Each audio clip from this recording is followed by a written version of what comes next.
Gracias. Solo quiero saber qué camino debo tomar. Pues depende a dónde quieras ir tú. Eso no importa. Si tú me dices... Entonces, realmente no importa el camino que escojas.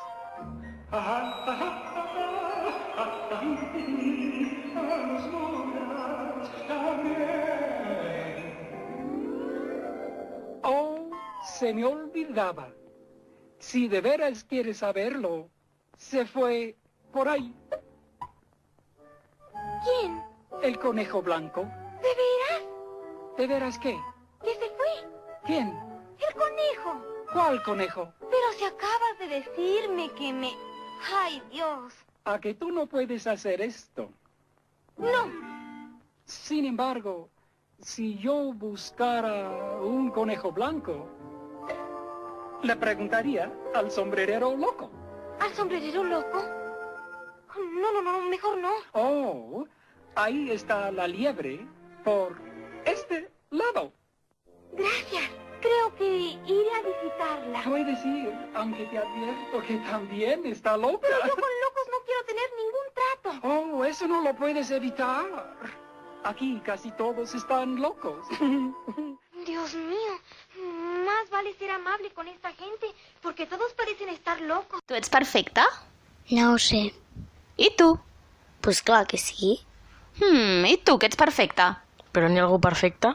No ho sé. Clar que no. No? No, no hi ha ningú perfecte.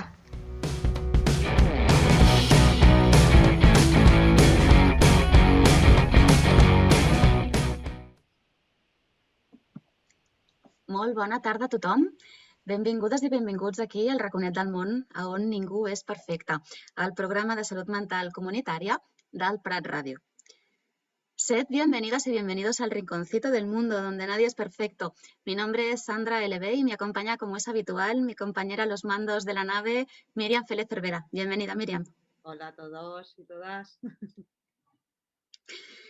Miriam, ¿todo bien?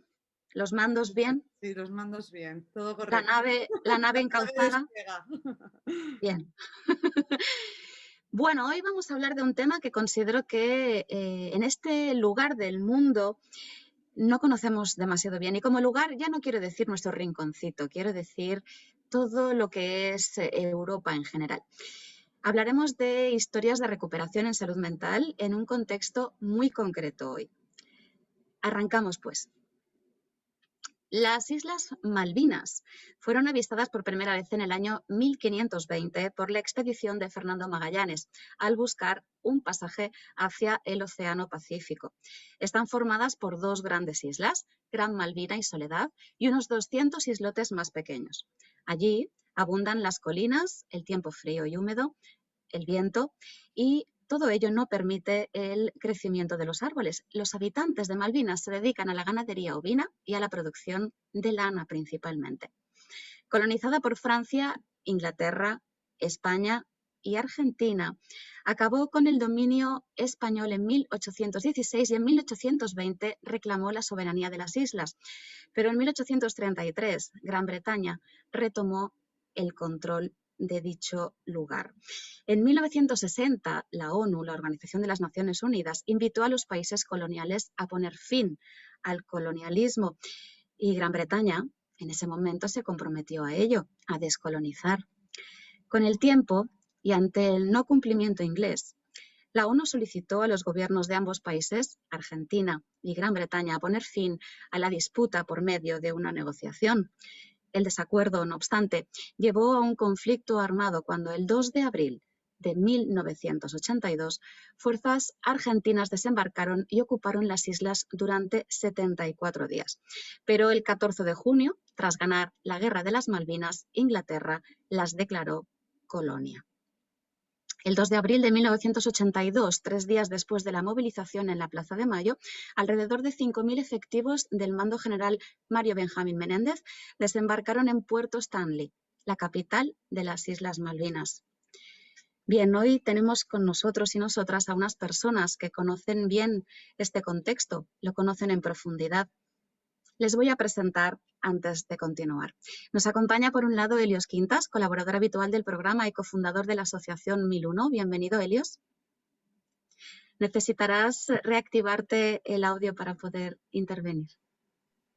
Hola, Adelante. buenas tardes, ¿qué tal? ¿Qué tal? Hoy voy a hablar poco porque hay otros que tienen que hablar más que yo. Ya veremos, ya veremos. Ya sabes que aquí a mí me gusta tirar de la lengua. Bienvenido, Helios. Gracias. Tenemos también con nosotros a Carlos Tear, fundador de la asociación 1001, junto con Helios. Es una fundación, una asociación, disculpad, para el reconocimiento de los hechos acontecidos en la isla de Tierra de Fuego durante el conflicto de las Malvinas. Bienvenido, Carlos.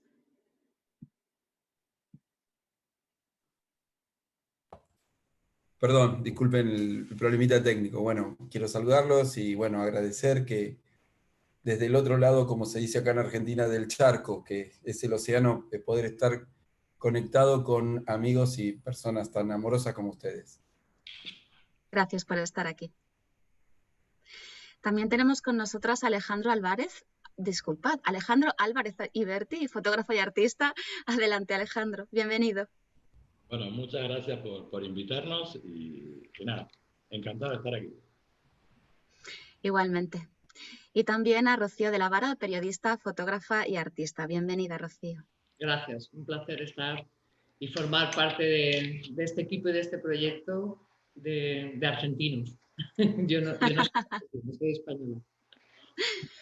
Bien, aquí en el programa no sé si os han advertido de ello, pero siempre nos presentamos con una pasión y un talento. Y como Helios ya conoce esa manera de presentarse, voy a pedirle que sea él el que rompa el hielo esta vez. Helios, adelante, pasión y talento. Exacto, voy a aprovechar como otros programas están cruzados, voy a usar pasión y talento de otros programas. Una pasión mía es poder estar en contacto con el sol. El sol para mí es un elemento que necesito para vivir. Si no tengo sol, hay algo que me falta, ¿no?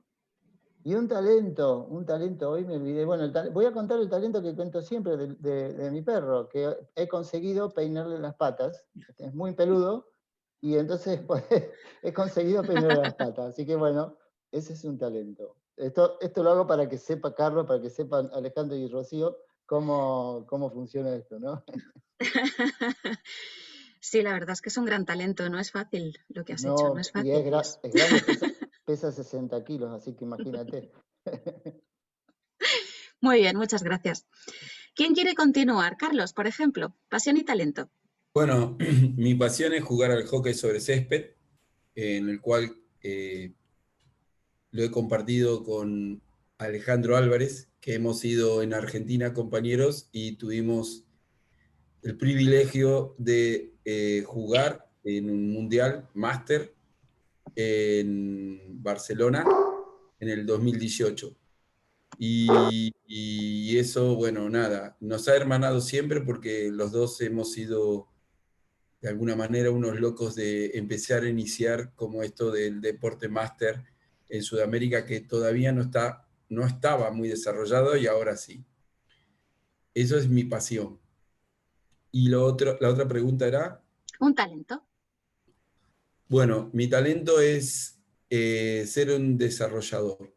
A mí me gusta desarrollar y me he dado cuenta ayudar a traccionar y a desarrollar cualquier tipo de evento o cuestión que sea benéfica y que haga feliz a los demás. Eso es algo que me gusta meterme, iniciarme, y porque sabemos que siempre está todo en contra y nada se puede, y los desafíos creo que es el mayor combustible que uno tiene cuando es desarrollador.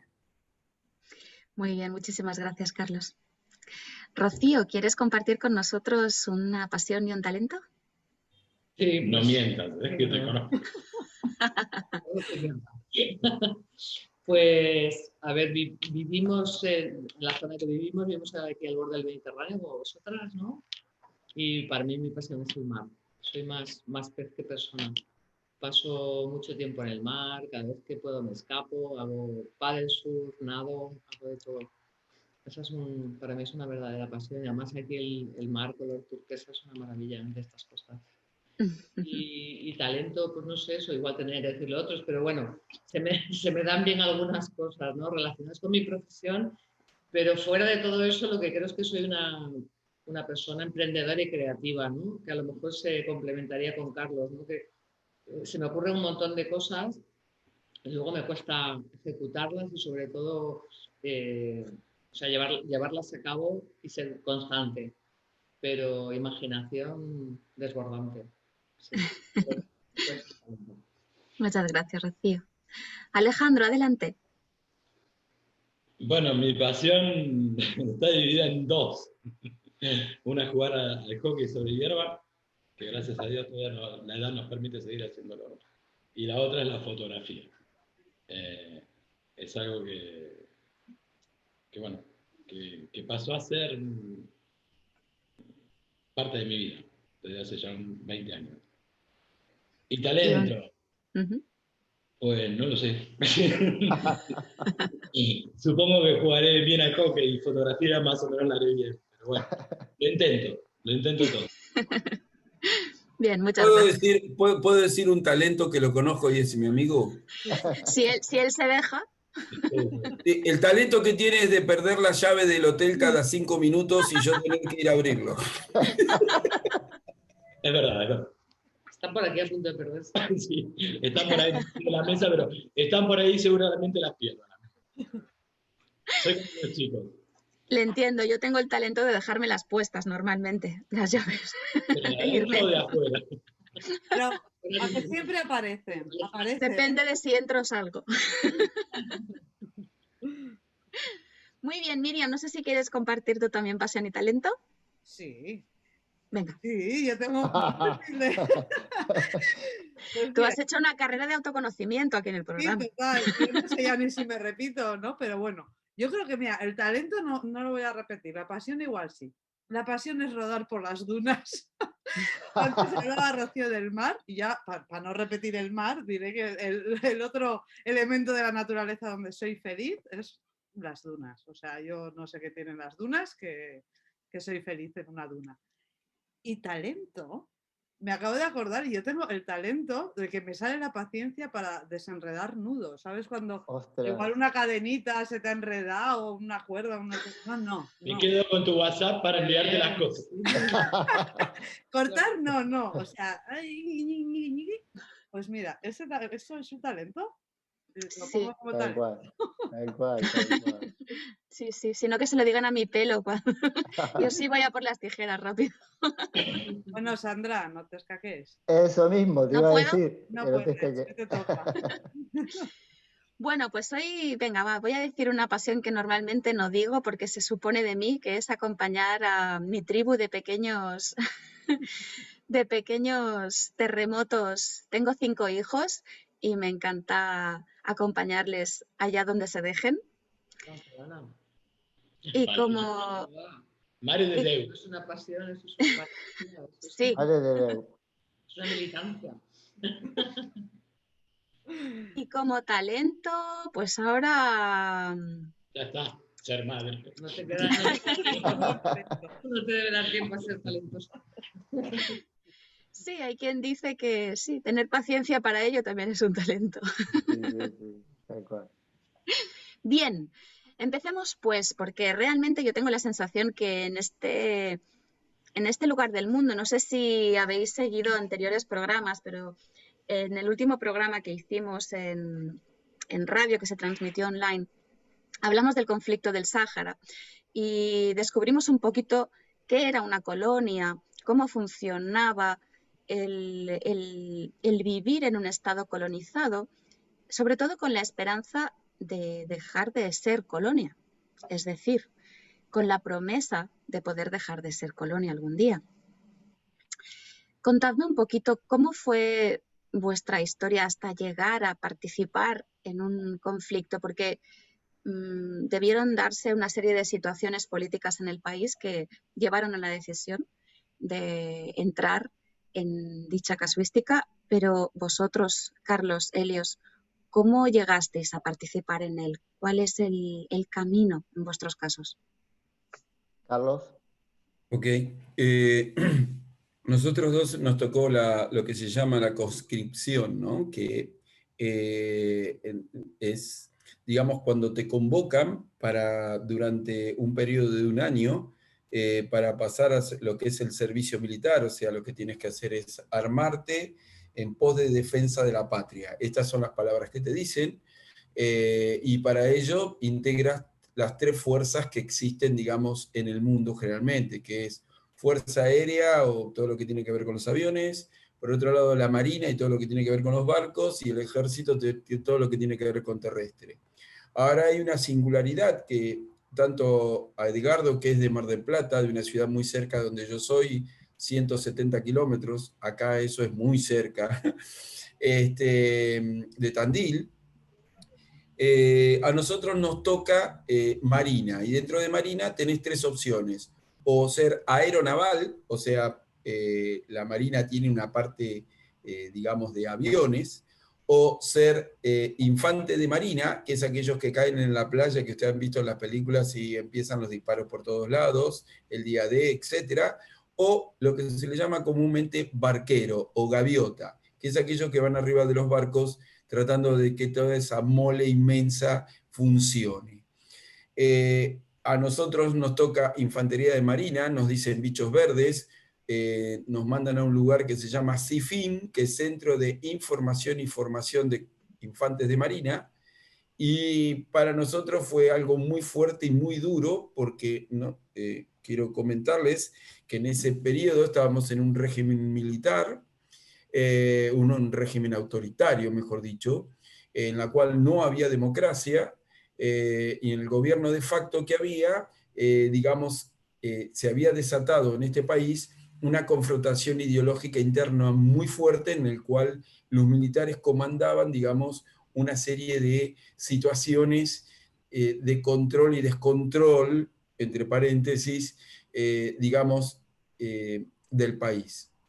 En este cuadro o en este marco político de un régimen autoritario, a veces es muy difícil poder expresarse, o casi imposible, es difícil decir lo que uno piensa, y porque existen los miedos. Yo a cualquiera, y a Alejandro también, porque Alejandro es de nuestra misma generación, tú salías a la calle y si no tenías, te tocabas la parte, como le llaman acá, de la cola, que tenían los documentos o el DNI, si no lo tenías, podrías ser una situación de desaparición simplemente por no tener registro o identidad. Y eso era muy fuerte, y no sé si vos te acordás un poco, Alejandro, que era así, si no salías a bailar y era limitado, era hasta determinada hora, no podías tomar alcohol, digamos, era un estado que te decía lo que tenías que hacer. En ese contexto nos toca a nosotros hacer la conscripción. Y hay un par de detalles que digo. Una de ellas en lo que tiene que ver con la preparación en el CIFIN, la diferencia que puede haber, la diferencia que hay con lo que sería acá la milicia, pero con la milicia de ejército e incluso de fuerza aérea, que los bichos verdes o los boinas verdes o como quieras llamarle, que en definitiva lo que tenemos comúnmente cifrado como los Rambo, en cierto modo, ¿no? Muy así. Fue una preparación de casi 2 meses, ¿no, negro? Un poquito antes. Fue una preparación de extrema, sí, extrema. O sea, éramos Usain Bolt prácticamente teníamos una preparación física impresionante. Impresionante. Nos decían los bólidos, me acuerdo que nos decían los bólidos porque, claro, teníamos que correr de 0 a 100 en minutos, en segundos o lo que fuera, y eso fue hecho en un lugar que se llama, como dice el negro en el CIFIM, pero en particular un lugar en donde teníamos como una especie de lugar de entrenamiento especialmente para nosotros. Entonces, eso sí que es una diferencia porque nos preparó psicológicamente, de alguna manera, para una situación posterior que fue lo que pasó después, ¿no?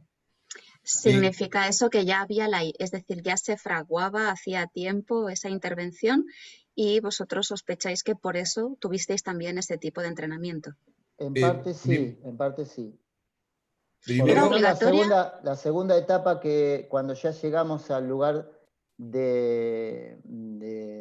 porque primero te preparan en un sitio y luego vas a una unidad, en este caso eran como 600 kilómetros, ¿no? O más o menos. 780 kilómetros, te asignan otro A lugar, un que es una lugar. base que se llama Baterías, en donde está toda la marina. Están los aeronavales, están los barcos y está la infantería marina. Y la infantería marina está en un lugar que se llama Baterías. Y ahí continuó la preparación. Ahí continuó la Exacto. preparación. Yo te cuento solo un hecho para que comprendas, para que se comprenda. Salimos en un tren que normalmente tarda 5 horas, 6 horas, 7. Bueno, pasamos un día casi entero en un tren, a ritmo de mula, todos dentro del tren, ¿no? No un tren, no estoy hablando de un tren con asientos, estoy hablando de un tren de carga como vacas dentro de ahí, ¿no? Llegamos, teóricamente pensábamos que íbamos a descansar, no, nos dieron la mochila, nos dieron el fusil, nos dieron el equipo de campaña, ¿no? Nos tuvimos que cambiar, hicimos 14 kilómetros más andando con ese equipo en el lomo, que yo no me acuerdo el peso que tenía, negro, pero era impresionante. 22 kilos. Bueno, y llegamos y tuvimos que instalar, todavía tuvimos que instalar a dónde dormir y levantarnos a la diana. A la diana significa, creo que eran las 6 de la mañana. O sea, No, 4:30. 4:30, bueno. O sea que la exigencia física, mental, o sea, de que nos comíamos los chicos crudos en ese momento, es una preparación mental para el combate, así es. ¿Qué edad teníais? 18, 19, 20, como mucho. 18 años. Claro. 18, ¿Era un 90%. Yo ¿Era tenía obligatorio 19. asistir? Sí. ¿Era obligatorio? ¿No podíais negaros? No. Menos en un régimen militar. Imagínate, era directamente, te veían así y No, era... ten en cuenta lo que es un desertor, Sandra. Un desertor en esa época siempre existió desertores, y era una ofensa para la familia, para la persona, para la familia, para el resto de la gente. Era una ofensa desertar. Entonces vosotros sois conscientes que vais a un conflicto bélico. No. No, a ver, déjame esto explicarlo, Edgardo. Sí. Lo que ellos sí te preparaban era la cuestión corta: hacia dónde voy, cómo voy y para qué voy. Esta era la pregunta del infante de marina. O sea, empiezan a instalarte estructuras de pensamiento en donde a vos te hacen rápidamente reaccionar ante un conflicto de cualquier especie. No es que íbamos a... No. El infante de marina es un tipo rápido, ágil, y acá Alejandro, para que no se me aburra, él también le tocó prefectura, pero él eligió, que es algo parecido, pero decían, usted tiene que ser una pelotita de nervios, y perdón la mala palabra, y no un pelotudo nervioso. ¿Esto qué significa? Que con el entrenamiento vos sabías el paso 1, paso 2 y paso 3 de lo que hay que hacer para rápidamente salir de la situación. Entonces, rápidamente elegís grupos, porque esto va, a ver, Sandra, lo usás en tu vida, Hoy yo le digo a Edgardo o le digo a Alejandro, le digo, tenemos que hacer un punto de encuentro, y ya empiezan a mirar para los costados cuál es el lugar en donde no va a caer un edificio, un árbol, en donde podemos ir a rescatarnos. Entonces, digamos, sabemos cómo evacuar la situación, sabemos, digamos, te instruyen rápidamente para que vos puedas desempeñar en pocos minutos una tarea bajo presión, de cualquier tipo y sobre todo con munición, y estar muy atento a la voz de mando. Eso es fundamental. La voz de mando es la que te va a permitir a vos morir o vivir. ¿Por qué? Porque generalmente tienen una visión de equipo, y se hace una visión de equipo con tus camadas o camaradas, en la cual sabés que si él no hace lo que tiene que hacer, vos estás expuesto y morís. Entonces, existe el concepto de que por uno pagan todos. Y ahí empieza lo que se llama el baile. Y también lo va a recordar Alejandro. ¿Por qué? Porque si uno no cumplía esa orden, todo el mundo bailaba, que era o correr, o carrera mar y cuerpo tierra, tirarse planchado, o estar con las manos juntas y estando a ver quién se caía primero de acalambrado, estando en posición, y Alejandro se está riendo porque él lo ha hecho seguramente, o aquel que se... El que hacía bailar a todos, o porque nunca quise ser, siempre fui muy Claro, lo que tocado. pasa es que eso era digamos, lo liviano del baile.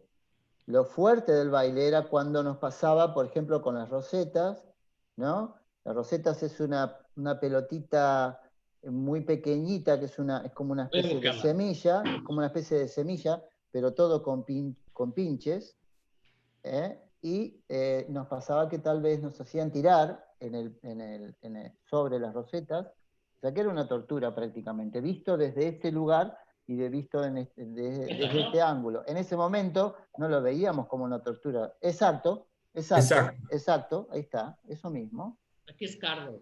Aquí lo llamamos cardo. Claro. Sí, la roseta es un poco más chico y con un pinche de espina de rosa, es más jodido. Entonces, yo recuerdo de que cuando te planchabas en el piso, se te pegaba en la parte de las piernas y después te desprendías el overol así como si tuviera abrojos, tac, tac, tac, tac, tac, tac, porque te quedaba todo. Claro. Era espantoso, pero esas eran las condiciones. Las condiciones era, no importa lo que hay abajo, te dicen planchate y planchate. Y esto era de esa manera. Sí, Nos pero pasaba, por ejemplo, Sandra, que teníamos había algún camada que era un DAF. Un DAF es deficiente de aptitud física, eso era la categorización que se le daba. Y entonces por ese DAF, porque una compañía o un grupo tenía un DAF, todos los demás estábamos obligados a bailar lo que no bailaba ese DAF. ¿Me explico? O sea, solamente es una tontería más grande que una casa, porque evidentemente estamos hablando de algo completamente injusto, arbitrario, sin ningún tipo de mecanismo de nada, pero a eso era lo que era. Y así hay que entenderlo en el contexto de esta época, negro, para decirlo, porque en esa época era normal, entre comillas normal. Nosotros sí, lo pero hay veíamos un como normal. momento en el que sois conscientes que estáis en una guerra. Eso No. pasó un poquito más adelante. Eso es a ver, Sandra, situación de guerra. Vos para estar en una guerra no es cuando sientes un tiro.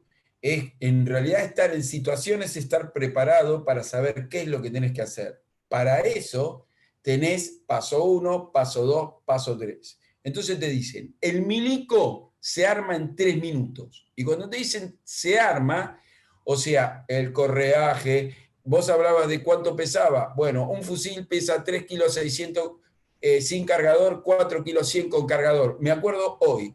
El casco que seguramente tiene ahí, perdón que diga Alejandro, el enano, él tiene un casco M1 que pesa 2 kilos y pico. La caramañola pesa tanto. Y entonces, y aparte tu equipo, tenías que ver qué seleccionabas y qué tipo de conflictos ibas a hacer, para qué seleccionabas para ir y estar lo más liviano posible. Y la función. Vos tenías Y 5 después la cargadores. función, Carlos, ¿Eh?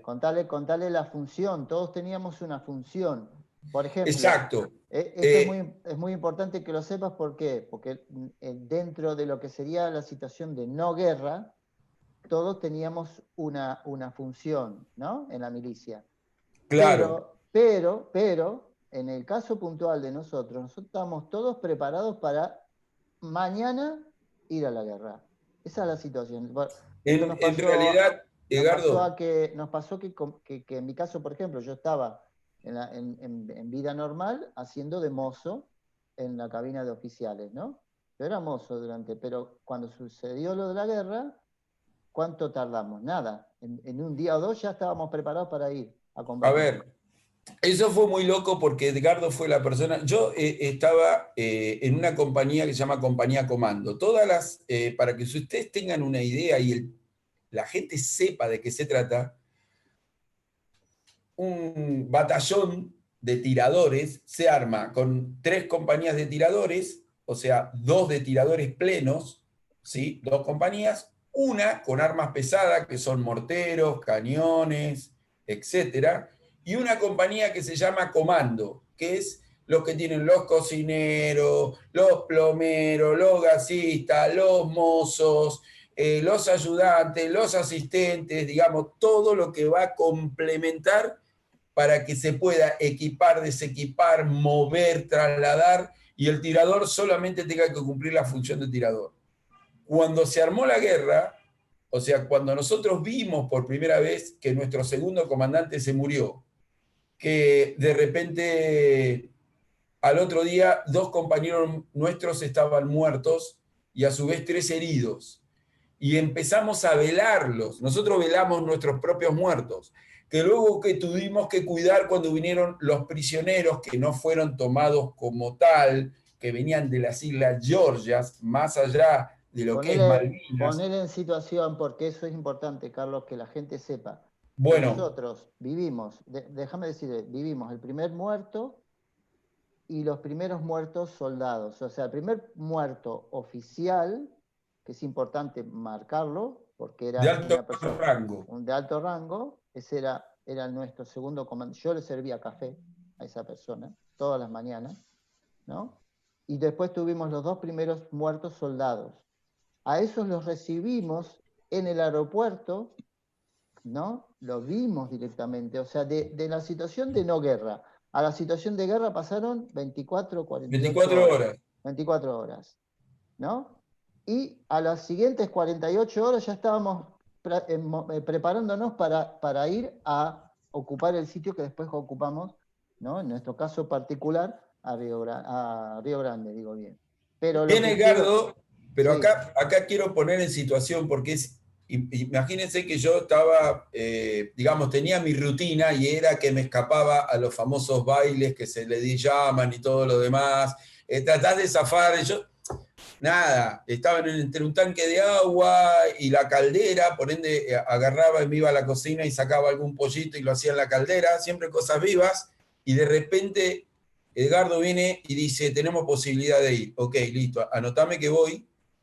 Y automáticamente a mí me mandan, como tenía muy buena visión de tiro y tenía cierta instrucción porque mi abuelo fue militar y desde chico me enseñó todo lo militar, todo absolutamente, entonces sabía cómo tenía que hacer para de repente hacer algunos movimientos o cuestiones con armas pesadas, porque él había sido, digamos, un suboficial de armas pesadas. Por ende, rápidamente me instruyen durante la mañana y la tarde, como así mandan a todo el batallón a prepararse para ir a la guerra, y tu mentalidad es de guerra, y empezás a meterte en la guerra, y lo más loco es cuando te dan una granada, la arman adelante tuyo y dice, tiene 4 segundos, tiene 3 tipos de seguros, el perimetral, el que va de acá, o sea, cuando aplasta y salca a la anilla, ese que dice que lo hacen con los dientes, bueno, si lo llegan a hacer se rompe todos los dientes, eso es mentira.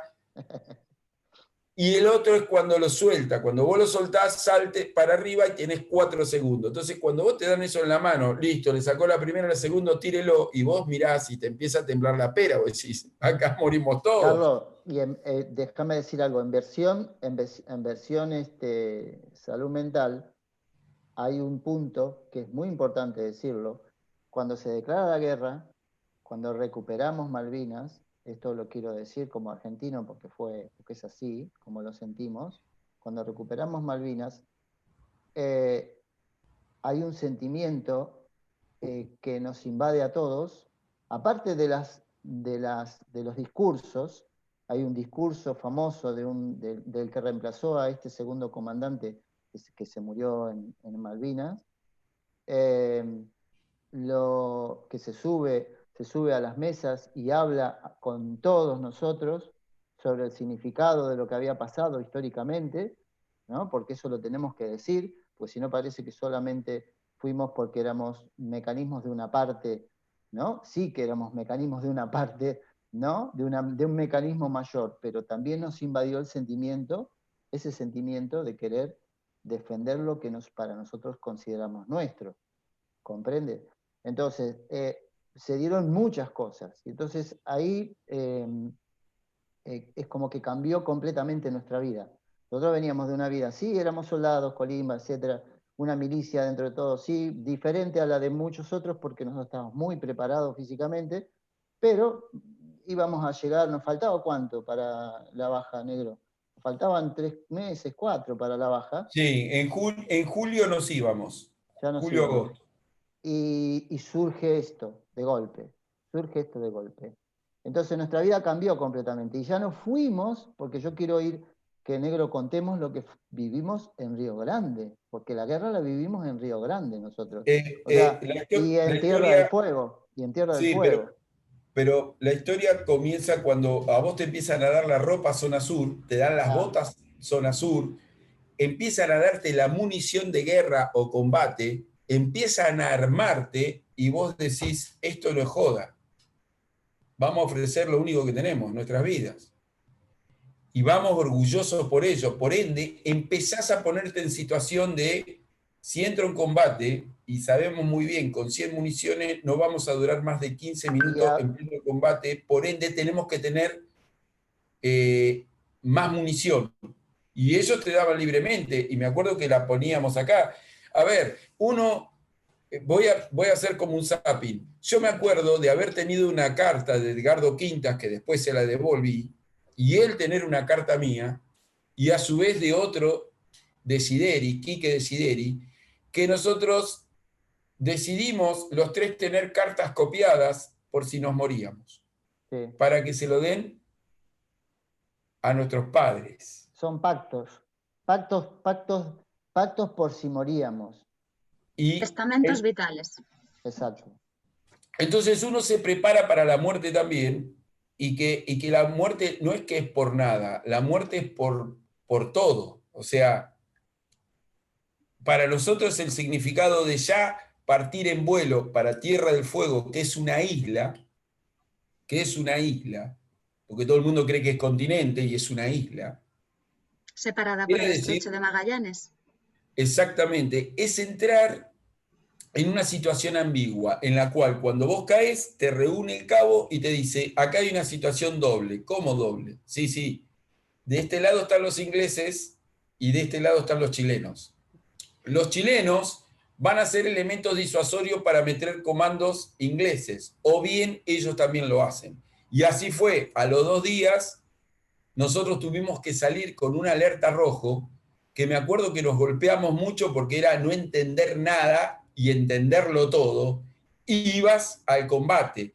Por ende, meter cargador, poner seguro, cargarlo y meterte en un vehículo y el silencio y sentirte el latido del corazón, porque va a 800 millones y decir, si tengo que disparar el latido lo tengo que bajar porque no me va a dejar mirar el blanco, entonces por ende tengo que estar atento, y las miradas, puedo asegurar que la dirección de las miradas se cruzan todos como diciendo, ¿y vamos o no vamos?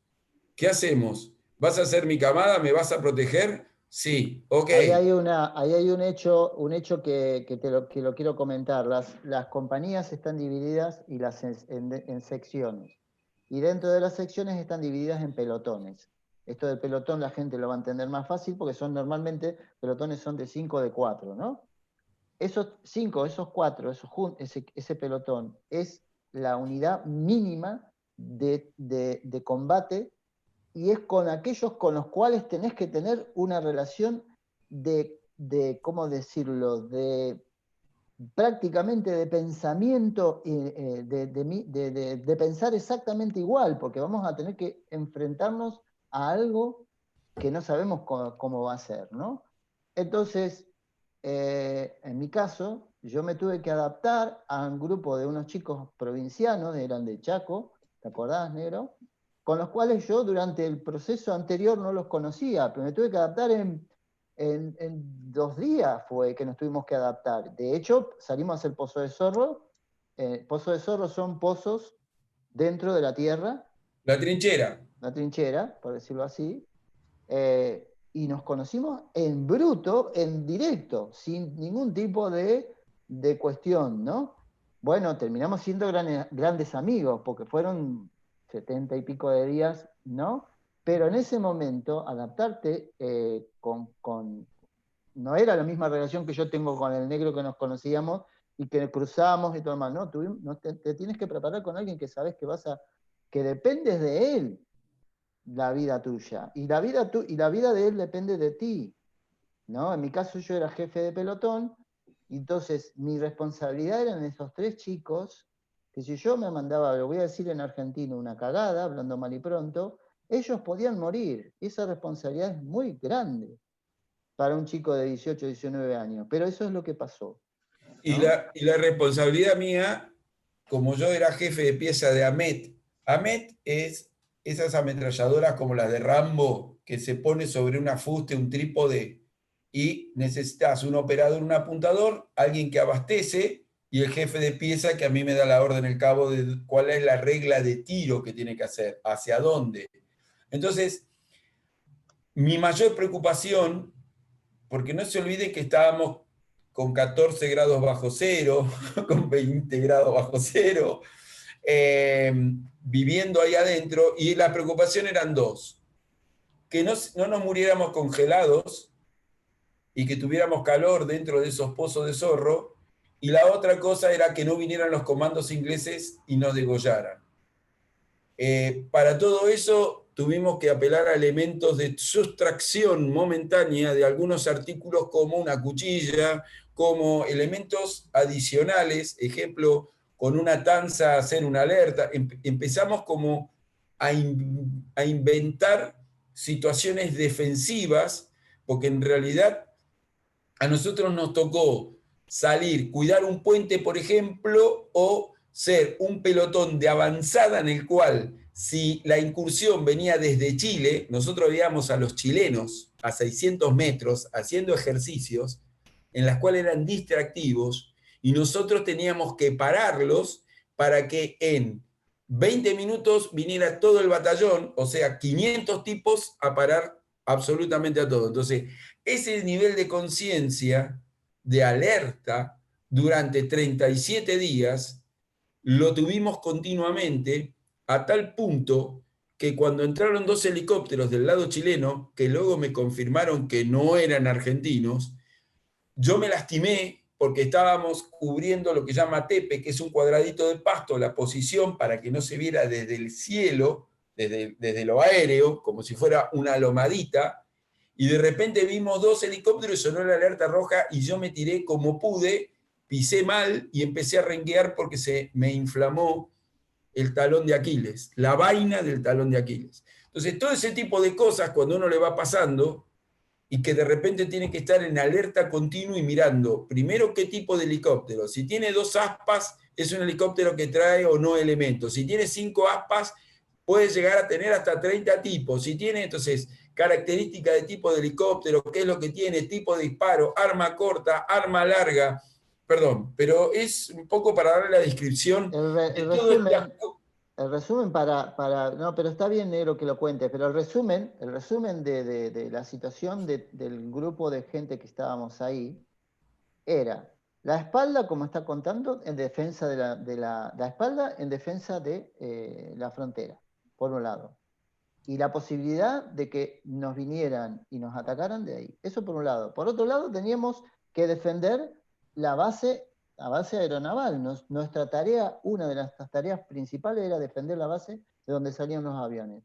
Y la tercera cosa que no hemos contado todavía es que nosotros teníamos estaba la orden de cruzar a Malvinas. Sí. Teníamos la orden de cruzar a Malvinas.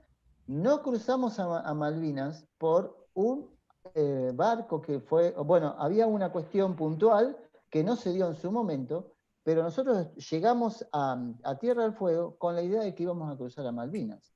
Entonces tuvimos todo ese periodo de tiempo suponiendo que íbamos a tener combate directo con los ingleses. Combate directo significa enfrentamiento de una unidad con otra unidad, ¿no? Eso nosotros todo el tiempo lo tuvimos en la cabeza. Desde que salimos de nuestro lugar de asiento natural a ese lugar, fueron el tiempo que fue, suponiendo que íbamos a tener en combate hoy, ya, en este momento. Para las personas que no conozcáis el terreno, he puesto detrás de mí un mapita, aunque os Sí, recomiendo también que lo genial. visualicéis por Google en caso que os sea posible. En este mapita veréis que la islita que veis, la islita doble que veis son las Islas Malvinas. El estrecho de Magallanes también se ve claro ahí. Se ve claro ahí, sí. Y Tierra de Fuego es una tierra que queda dividida. Además, cuando lo miras en el mapa es bien curioso porque es una división muy como en África, ¿no? Líneas, escuadra y cartabón. Y dices, esto de natural tiene muy poco. Hubo un reparto de Tierra de Fuego entre Chile y Argentina, con lo cual realmente, pues para llegar desde Argentina hasta la parte argentina de Tierra de Fuego hay que cruzar parte chilena. Claro, Así que la importancia de Río Grande, lo voy a resumir también, era porque había unos aviones llamados Super Etendard que justamente la Armada había comprado y tenía el famoso misil Exocet. Inglaterra, que trajo todo su poderío y toda su flota de mar, alrededor de 37 naves, viene navegando y la Thatcher da la orden de hundir un crucero que se llamó General Belgrano. Ellos hunden ese crucero y mueren, fallecen en el instante alrededor de 200 y pico de personas. 386 en concreto. Y luego van muriendo, pero digamos de un saque, le tiran 3 torpedos, en la cual pegan 2 y uno explota ciego, digamos. Fue el golpe más grande que sufrió la Argentina, o sea, ahí comenzó la guerra. Ellos habían hecho alrededor del mapa de Malvinas, imagínense, un periodo de 200 millas marinas, en la cual ellos no respondían por si había un barco que, por si las dudas, veían que podía llegar a dar datos, lo que sea, lo podían hundir.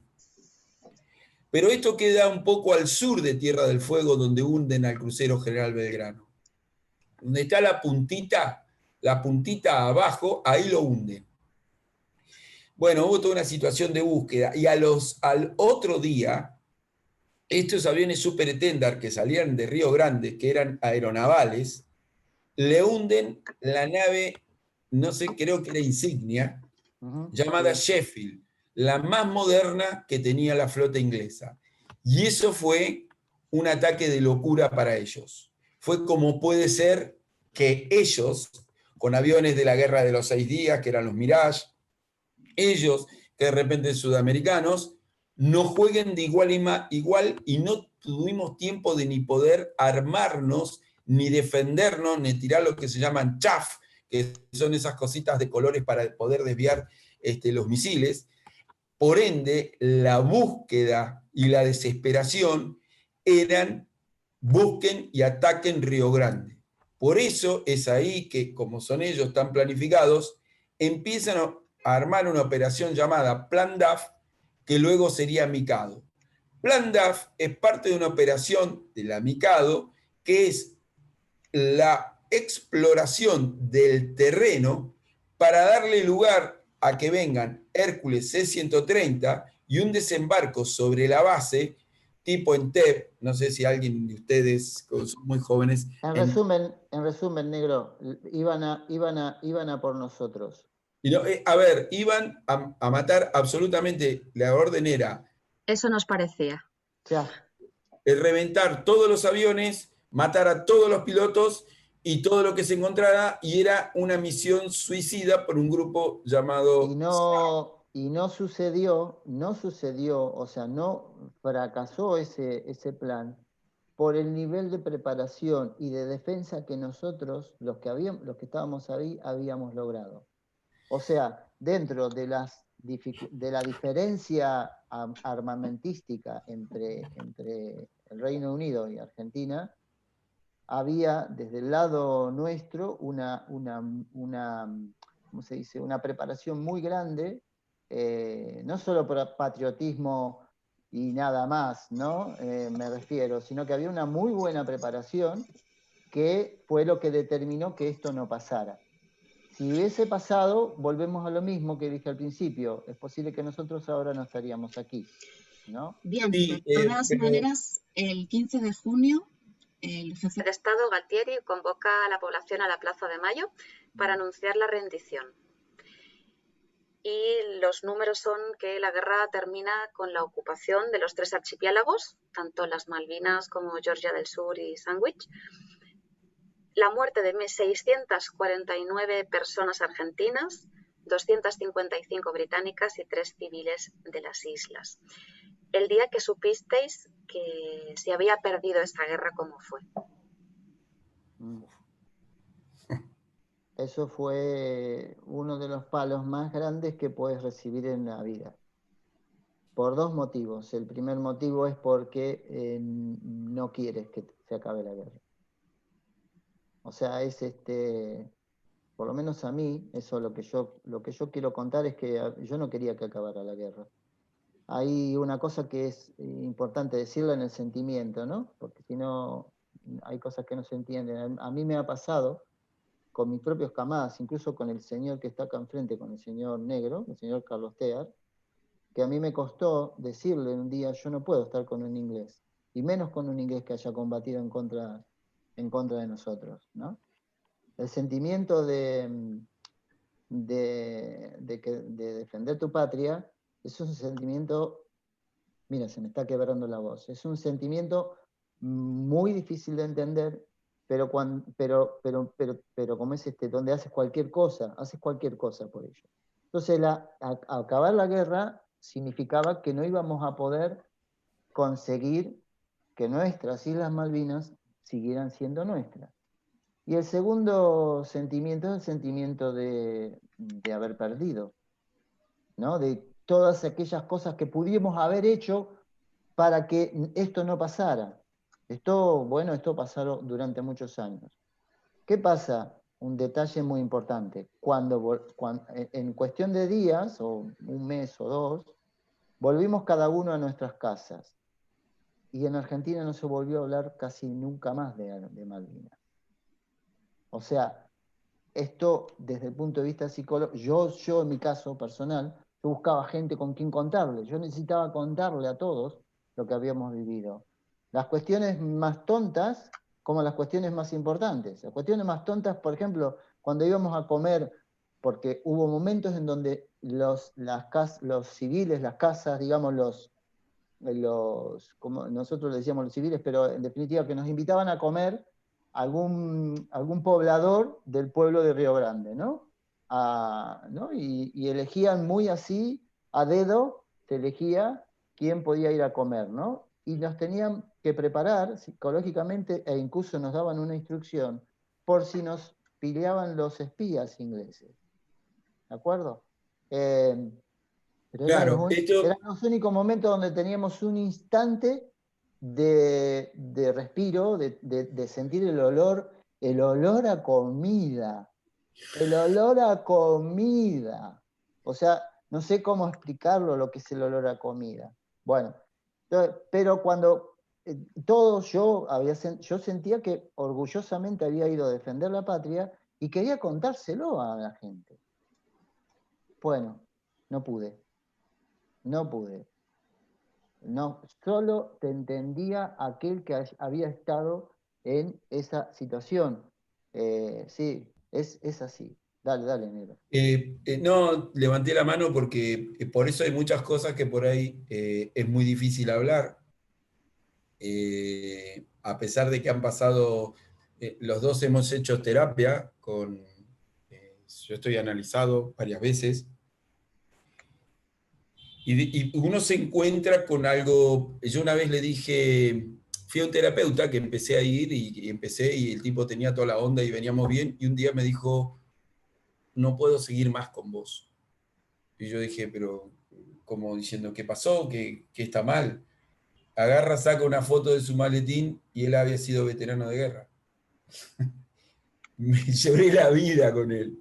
Nos abrazamos y me lloré la vida. Me dice, me estás contando mi historia, me decía. Entonces yo no tenía manera le digo, pero vos me vas a entender. Sí, pero no te puedo analizar. Entonces, ahí también uno aprende hasta dónde llega, porque yo sé que lo miro a Edgardo o miro a un veterano, lo miramos a los ojos y sabemos qué es lo que sentimos.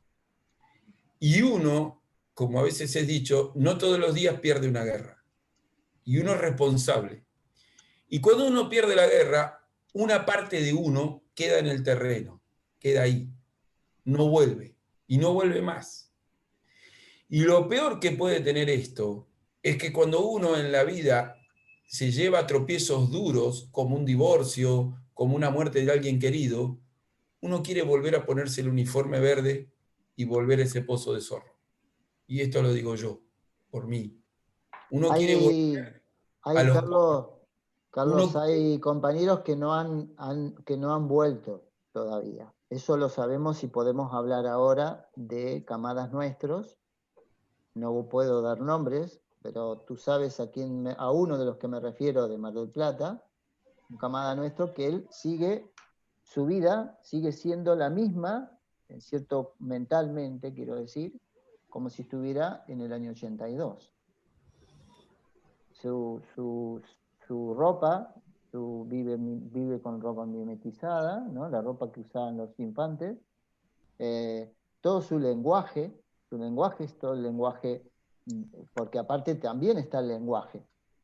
Nosotros no nos damos cuenta, negro, pero el lenguaje, nosotros teníamos un lenguaje que era para identificar todas las cosas que hacíamos o que pensábamos, ¿no? Teníamos un lenguaje. Bueno, estos chicos quedaron, muchos de ellos, ¿no? Muchos camadas nuestros quedaron como si estuvieran en esa burbuja del año 82.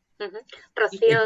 Sí, yo quería decir algo, seguro que Alejandro sí. Igual también quiere. No, tranquilo. No, también es por romper un poco la dinámica, pero lo que están diciendo ellos, de que tienen camadas, tienen compañeros, ¿no? Por cierto, nuestro proyecto se llama así, se llama Camadas, que fueron y no volvieron. Claro, ellos lo ven desde su punto de vista, nosotros lo vemos desde un punto de vista externo, ¿no? Y posiblemente con más objetividad que ellos, ¿no? Y después de haberles hecho entrevistas a 12 de ellos, del BIN 1, sí concluimos, porque al principio empezamos a hablar, a ver cómo enfocábamos el tema y lo que teníamos claro, y coincidía en cada uno de ellos, y Carlos y Edgardo están aquí presentes y podrán confirmarlo, y si ellos quieren hablar de lo suyo, que hablen, ¿no? Era que todos arrastran algo, de alguna manera o de otros, todos... diagnosticado o no, tienen cierto estrés postraumático. Ellos saben de lo que hablo. Sí, pero podés enumerarlos y no, pará, Edgardo, dame un segundo. Podés decirlos sin dar el nombre, pero está bueno que sepan cuáles son ellos, identificarlos. O sea, cómo quedó su estructura en esos momentos de quiebre que ustedes dos, magos del arte, lograron retratar en una imagen de quietud de nuestras almas. Parece poético, pero no lo es, porque es tomar la fotografía del alma que quedó en el 82. Eso lo pueden describir. Estaría muy bueno que cuenten. Y de alguna manera ellos hablan de la guerra, siempre desde un punto de vista, bueno, pues a los 37 años, tienen una formación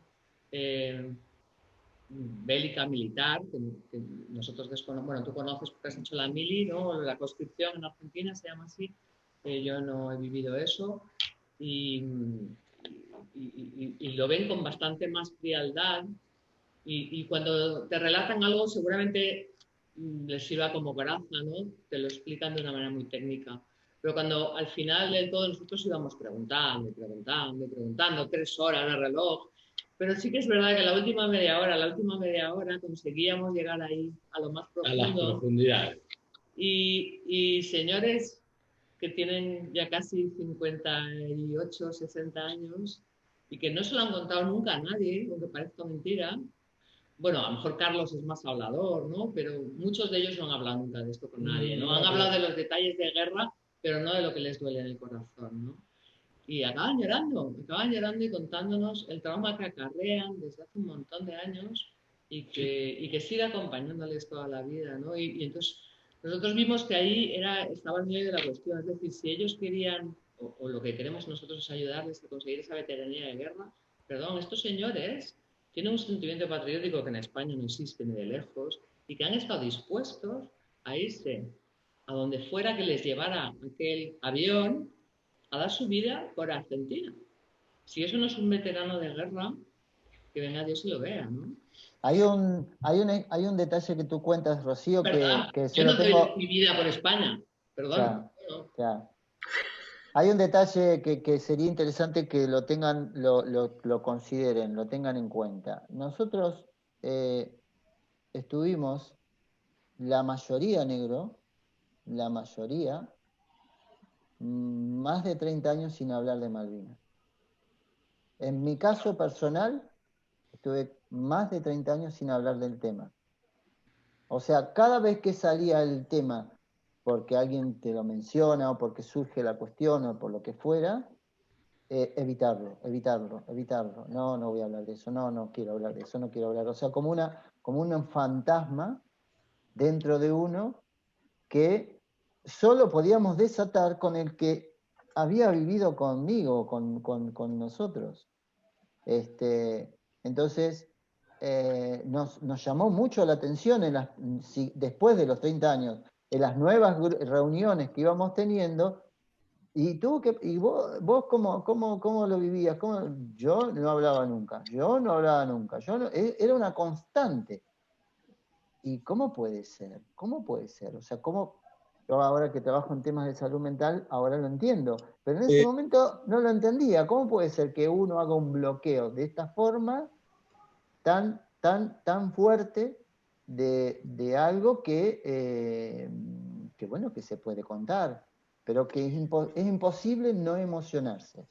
Rocío, ¿qué explicaban esos corazones? La verdad es que cada uno nos costó mucho llegar, porque al final decíamos, nosotros llevamos 2 horas hablando con él y no hay manera, ¿no? Pero al final salía en cada uno de ellos. Y había de todo, está desde... Bueno, ellos pueden contar, yo no voy a contar lo de ellos, ¿no? Están aquellos presentes. Claro. Cada uno tiene... No, pero sería muy bueno que ustedes... ¿Entrevistaste a 12 personas? Sí, pues los hay desde el que dormía en el piso y no en la cama. ¿Sí? Desde que Bueno, pero ese ejemplo, contalo. Un instante.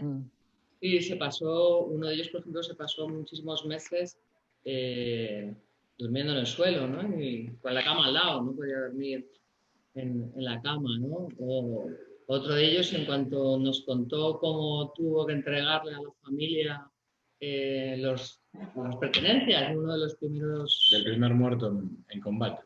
No podía ni hablarlo, no podía ni contarlo. Otros ha pasado años y tiene colecciones de sellos, de historia, obsesionado absolutamente con las Islas Malvinas y con el conflicto. Otro nos habla de impotencia sexual, así de claro, o sea, porque a raíz de ahí pues le llevaron a burdeles y entonces a él le parecía que todo era lo mismo, ¿no? Que toda la guerra era como un enfrentamiento a una manera de desigualdad, ¿no? Y pasó años con este problema de impotencia sexual, ¿no? O sea, es algo muy íntimo de cada uno de ellos, ¿no? Pero lo acaban contando y lo acaban llorando, porque a lo mejor es que entre ellos no se lo han contado. Bueno, de hecho creo Muchos que de ellos ninguno no de lo ellos saben. en la misma situación tampoco saben nada porque realmente lo tenemos nosotros la grabación. Tal cual. No lo pueden saber porque, bueno, lo que decía Rocío, ¿no? Nos costó muchas horas, muchas personas, no el poder llegar a sacárselo, sino realmente en hacernos fiable para él y el poder hablar. Más que nada porque, bueno, sí es verdad lo que decían ellos de la mili, del Camada. Yo hice la mili, le hice en un comando, no tiene nada que ver con una situación bélica, pero sí existe esa... Sí, viví más o menos lo que vivieron ellos, a nivel preparación y todo eso. Entonces, sí los puedo comprender desde una parte. El hecho de haber tenido toda esa instrucción, el que te hayan armado, pero yo tuve la suerte de poder desarmarme. Ellos no. ¿Sí? Aparte, hay algo que quiero destacar, que que es una de las partes que a mí más me sorprenden, ¿no? Porque todo el mundo cuando habla, que yo hasta hace un tiempo también era un ignorante del conflicto de Malvinas, pasa por el hecho de la gente que entró o no entró en combate, ¿sí? En mi caso particular, hace muchos años, cuando iba muy estresado en la Argentina, mi médico, sí, que aparte era amigo mío, yo todavía hice tiro deportivo, y me decía que fuera y que me descargara en el polígono. Y para mí eso era, vamos, mejor que el lorazepam. ¿Qué pasa? Todos estos chicos, o bueno, digo chicos que eran chicos en su momento, todos estos hombres... Seguimos siendo chicos. Es verdad. Han pasado 70 y pico de días, 24 horas en plena tensión, sin poder descargarse nunca. Que para algunos, el que lo escucha dirá, bueno, mejor pasarse 74 días en plena tensión que no estar en una isla a los tiros, por decirlo así, muy de cocina. Sin embargo, no es así, porque por lo menos los otros tuvieron la oportunidad de descargar. Ellos pasaron, ya te digo, todas estas horas en plena tensión, en pleno desconocimiento de lo que va a pasar, y yo lo puedo garantizar por haber estado arrestado 30 días en la mili, incomunicado del mundo, que es una situación totalmente espantosa. Imagínate que 70 y pico de días, creo que duraron.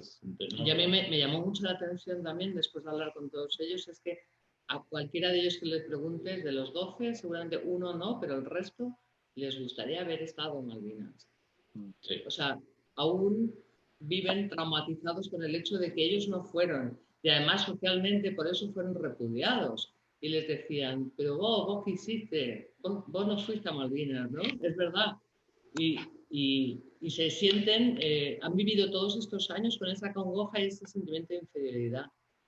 Y ellos se estuvieron metidos casi en un avión para entrar y subirse y irse a la isla, de un día para otro. O sea, iban a la guerra. Eran el primer batallón que iba a salir. Pero más allá de que vayan o no al combate, todos los aprovisionamientos salían desde aquí. O sea que los que estaban en la isla no podían haber sido nunca combatientes si estos chicos que estaban en esa isla y que hoy no están reconocidos como combatientes, ¿sí? Si no hubieran estado, no hubieran existido los combatientes, porque no hubieran tenido ni aprovisionamiento, ni un montón de cosas. O sea, esto era un equipo donde jugaban todos los que estaban aquí. Y los más cerca eran ellos, los que proveían a las islas toda la parte logística. Entonces, es una parte donde dices, bueno, esto es muy raro. O sea, no lo terminas de comprender. En los términos nuestros de televisión, es decir, pues el técnico de sonido no es veterano de guerra porque él no ha salido en cámara. Perdona, detrás de todo este show, o como le quieras llamar, hay todo un equipo de gente que está dispuesta en logística y en preparación para que eso funcione. Y la guerra es igual. En realidad, a nivel sistema, cuando hablamos de psicología y cuando hablamos de sistémica, un conflicto bélico afecta, podríamos decir que a toda la humanidad por entero, pero a todo el país, esté donde esté desarrollado ese conflicto. Aquí en España todavía mentalmente hay muchos esquemas que nos vienen de la posguerra que vivimos nosotros aquí. Todavía hay muchas personas que viven con unas dinámicas y con unas acciones y reacciones ante las cotidianidades, cosas normales que son motivo de haber vivido en un entorno en el que se estaba desempeñando un conflicto. Así que no se trata de quién se empapó hasta la cintura o más allá, sino de ver cómo las personas más afectadas, que fueron precisamente los que estuvieron más cerca de todo ello, todavía cargan con unas secuelas que les están afectando en su día a día, les están afectando la vida. Eso lo corroboraréis vosotros dos ahora, Helios y Carlos. Más importante, ¿no? Porque ellos han tenido un post que además se ha unido políticamente se unió políticamente a la dictadura y durante años no han podido hablar, no les han dejado hablar y además estaba mal visto. A ver, déjame decir una cuestión y ya te dejo, Carlos. Hay que tener en cuenta las afecciones que nos recorren a muchos de nosotros. Hay vitiligo, hay cirrosis, ahí tienes un ejemplo de vitiligo, hay cirrosis, hay problemas de riñón, hay muchos problemas de Muchos riñón. cirrosis. Yo tuve cáncer de riñón, por ejemplo. Por el frío hay muchos. Por el frío. Después hay mucha gente con problemas, bueno, de problemas psicológicos no hablamos porque, bueno, ya de hecho hay un problema de base, ¿no? Ahí. Violencia doméstica. Violencia doméstica, o sea, hay una cantidad y después hay muchos que se están muriendo. Dolorosamente lo tengo que decir. Una de las cosas que yo quiero decir, negro, y que lo tengo que decir porque es así como me va a salir, es que no hay, históricamente en Argentina, no se ha hecho un reconocimiento al tema de la salud de todos los que venimos. Como Estado argentino no hay una revisión global de todo, no solamente de nosotros, sino en general.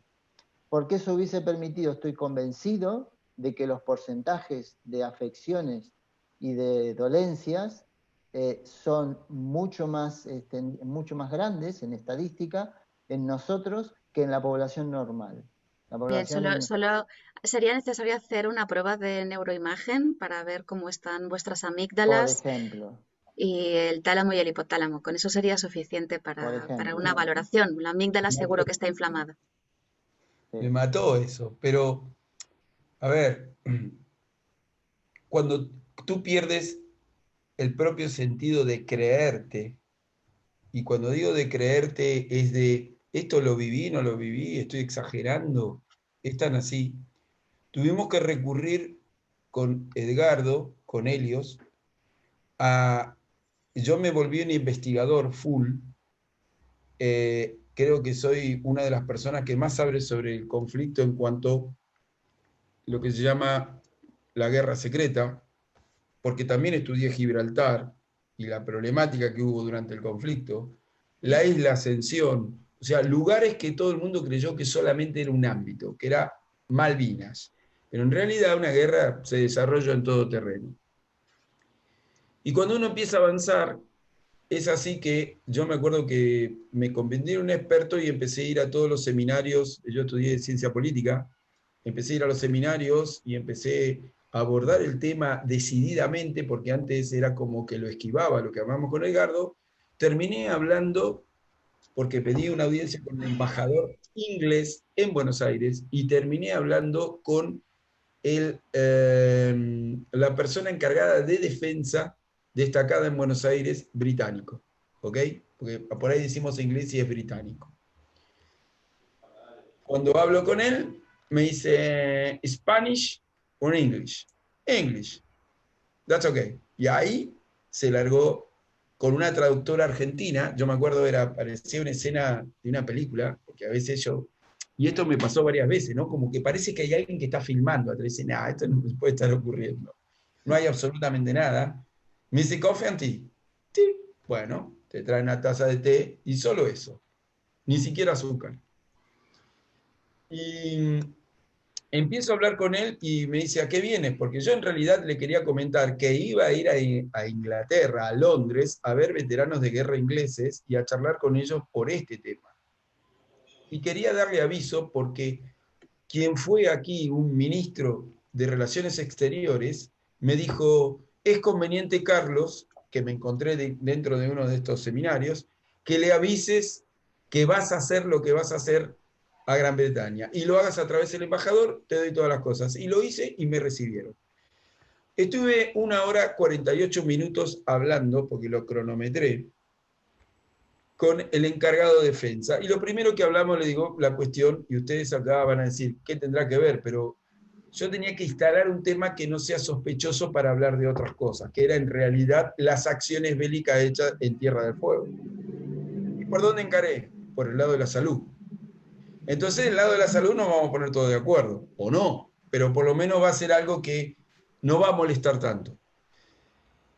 Y me terminé enterando de cosas inglesas que uno tiene aquí desde Argentina. Ustedes saben que el argentino para suicidarse se sube arriba del ego y se tira. Pero cómo se ríe Miriam, esto es terrible, terrible. Uno empieza creyendo que en realidad todo pasó aquí está todo mal, aquí no está bien, que esto, que lo otro, y el inglés, el brigadier, me terminó diciendo, dice, Carlos, nosotros empezamos a enterarnos de lo que eran las consecuencias psicológicas de un conflicto en la guerra del Golfo. Hasta ese momento el Estado inglés o Gran Bretaña no tenía un sistema para estas cuestiones especiales de conflicto. Y a su vez arrastradas también por el conflicto interno que había con Irlanda y la IRA, ¿no? Cosas diferentes, pero que a mí me tocó estar con un amputado inglés por el conflicto de Irlanda en Londres y yo me quedé duro. Pero volviendo al tema, como yo iba a ir a verlos, y primero iba a pasar por Barcelona, seguimos hablando, entonces me dice, Carlos, ¿pero qué me estás hablando? Pero así, no me acuerdo. Tengo suicidados que ellos operan un dron en donde están a 2.500 kilómetros, le lanzan el misil, ven una polvareda, no ven nada, luego se enteran que mataron civiles y se terminan suicidando. ¿Cómo vos no vas a estar como estás después de 37 días de haber estado esperando el ataque que no vino? Y acá me uno con Alejandro, y acá me uno con Rocío, y acá empezás a decir, ¡puh! Entonces, eso me llevó a que en algún momento anterior a esta entrevista hayamos ido a la base de baterías a desfilar. Y yo me acuerdo que le comenté a un oficial, le digo, señor, estamos armados. Me dice, ¿de qué me estás hablando, Tea? Estamos armados psicológicamente. No te creo. Señor, yo ordeno en estos momentos, gordos, civiles, como estamos, rápidamente formarse y lo hacen en 3 segundos. No te creo. Usted me ayuda, póngase atrás mío. Después de 30 y pico de años, ¿eh? 30 y pico de años. ¡Atención, camadas! Ahí están mis órdenes. Esta orden militar, estaba Edgardo, y todo el mundo, negro, dejá de hinchar las pelotas, perdón que hable en español básico. Dejá de hinchar las pelotas. A mis órdenes, me puse la mano atrás, y empezaron a mirarse como diciendo, está hablando en serio. Atrás mío salta el que era segundo comandante. Yo no vine acá a ver cómo se saludan y a comer. Yo vine acá porque acá hay algo que... Y rápidamente todo el mundo se formó de manera instantánea.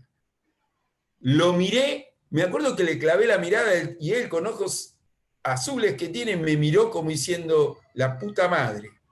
Porque el tipo se dio cuenta que estábamos armados. No solamente a eso, sino que al otro día, en el acto que se iba a hacer, que no íbamos a desfilar ni nada, terminamos desfilando y llorando, porque íbamos cantando el paso y desfilando como infantes de marina después de 30 y pico de años, no habiendo practicado nunca, y iban iba el comandante, el segundo, algún otro oficial. Entonces, eso hace que nosotros, y acá lo explicó perfectamente Alejandro, supo tomar la posta, no fuimos desarmados psicológicamente. Si a cualquiera de nosotros nos dicen cómo desarmar un fusil, yo cierro mis ojos y rápidamente aprieto el tetón, saco así el fales, el fusil, corro la corredera, saco, corro el tromblón, limpio, todos lo van a saber hacer de memoria. Quedamos sistemáticamente armados. Y si yo le digo a cualquiera de mis camaradas, cualquiera que esté acá, muchachos, en posición, vamos a avanzar sobre el terreno y vamos, se van a poner a los 6 metros de distancia, van a tomar las miradas, va a estar en la punta, o sea, estamos armados.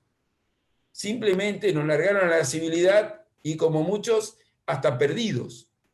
Me llamó la atención que la mayoría de nosotros son herreros. Eso es increíble. Entonces, ¿qué queremos forjar? Dije yo en mi cabeza, ¿no? O, ¿qué estructura queremos hacer? Por otro lado, tenemos otro que es actor, que los chicos entrevistaron y hizo y escribió una obra de teatro que la estaba ensayando y justamente vino el COVID, ¿no? De estas cuestiones retóricas, las preguntas que nos hacíamos esas noches eternas, con 15, 20 grados bajo cero, y escuchando en una radio cómo rebotaba, porque cuando uno no, ustedes no saben, pero cuando está en el hemisferio sur rebota y uno puede escuchar hasta Buenos Aires, por donde está. Y de repente decir, imaginar, ¿cómo le imaginás ahora a tu novia? Y empezar a volar, y empezar a soñar y apartarse de ese momento, que era la manera de desinflar la tensión. Era la relajación de la época. Claro, era como bailás lento, escuchar hoy, no sabés cuándo bailás lento, no es como ahora por WhatsApp. Antes se transpiraba la cosa, antes era piel a piel, uno sentía la vibración. Y acá se me está riendo Alejandro porque seguramente él ha bailado mucho lento. Y le ha tocado lo mejor, como es peticito, siempre le tocaba lo mejor. Entonces, nada, de poder escapar, y fíjense que después de años nos dimos cuenta que escapábamos soñando entre 3 o 4, a tal punto que con Edgardo un día hicimos ñoquis para todos. En medio de una guerra hicimos un ñoquis y quien le habla, diagramamos e hicimos un termotanque para bañarnos porque pasamos 2 meses sin bañarnos.